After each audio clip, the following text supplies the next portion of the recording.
For topic 6, we're going to look at solving linear inequalities with unusual solution sets. So you kind of have to take yourself back to the beginning of solving equations. And at some point, we talked about classifying equations, and we had special types of equations that had either no solution or infinitely many solutions.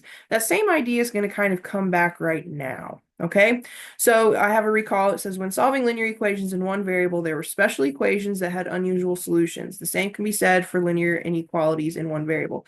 Those unusual solutions, again, we had the contradiction equation that had no solution, and we had the identity equation that had infinitely many solutions. So similar things can happen here, and we need to know how to graph them and potentially write an interval notation for those.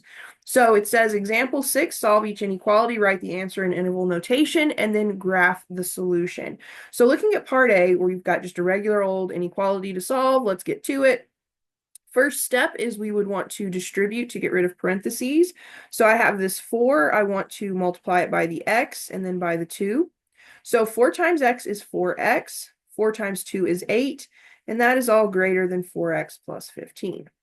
Now, for me, I'm always going to, at this point, address my variables first. We have at most one variable term and one constant term on the left and on the right. This is where we start adding and subtracting things from one or the other sides of the equation. So I want to take that positive 4x on the right, and I want to move it to the left. So since that's positive 4x, I would move it using subtraction. Well, let's look at the right-hand side first. So on the right-hand side, we expect the variables to cancel. We expect them just to become 0 because we intentionally tried to move it to the left. So 4x minus 4x is indeed 0, and then 0 plus 15 is 15. Well, let's look at the left. We don't expect the variables to cancel on the left, but 4x minus 4x is 0, and 0 plus 8 is 8. So notice all of the variables canceled, and we were left with a false statement. 8 is not bigger than 15. And if we go back to that idea of contradiction equations back when we were solving linear equations in one variable, we had a situation where the variables canceled, we were left with a false statement, and that was basically equivalent to a contradiction. There was no solution. And you can kind of see it at this point. If you take 4 and multiply it by any number, and then you add 8, and then you add 15, you're never going to have a situation where 4 times that number plus 8 is ever going to be bigger than 4 times that number plus 15. Since 15 is bigger than 8, the left is always going to be less than the right. It's never going to be greater than. So this is a situation where we simply have no solution. You can't graph it. There's nothing to graph. So you could just graph a naked empty number line, but there's nothing to graph. Since there's no solution, there's no way to write this as an interval. There's no way to write this in set builder notation. You just have to say, hey, y'all, there's no solution. You could use the empty brackets. You could use the line with a dash, but just saying no solution at this point is fine. All right, so let's look at part B. Part B, again, we have parentheses. So I want to distribute my 3 to the x and the 1. So 3 times x is 3x. 3 times 1 is 3.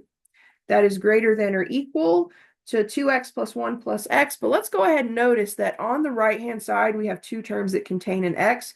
We want to brush together those cookie crumbs into a single pile. We want to combine like terms.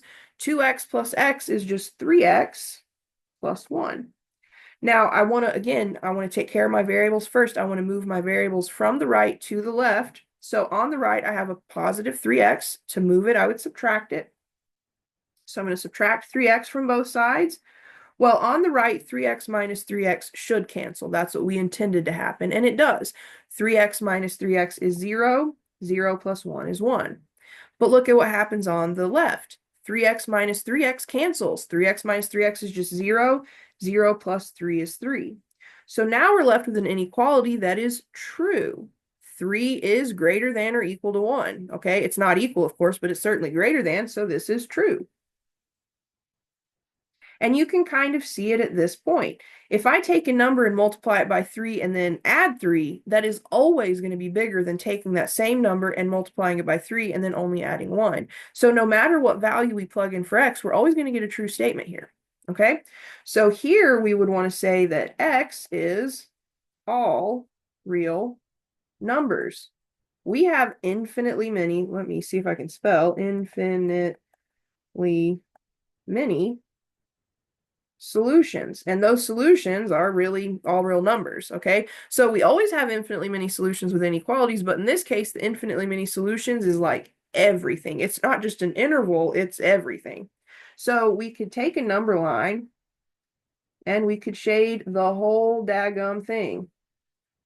Now, unfortunately, an unshaded number line and a shaded number line can look the same. So you've got to be really clear that you have shaded the whole thing. Okay. So make it super like dramatically shaded. And if you look at this, this tells us that our solution is negative to positive infinity. So there you have it. So these are the unusual solution sets. You could have a situation where there is no solution, or you could have a solution where infinitely many numbers really means everything. It means all real numbers, all decimals, all fractions, all integers. Okay? So keep an eye out for those. They don't happen super frequently, but they can show up.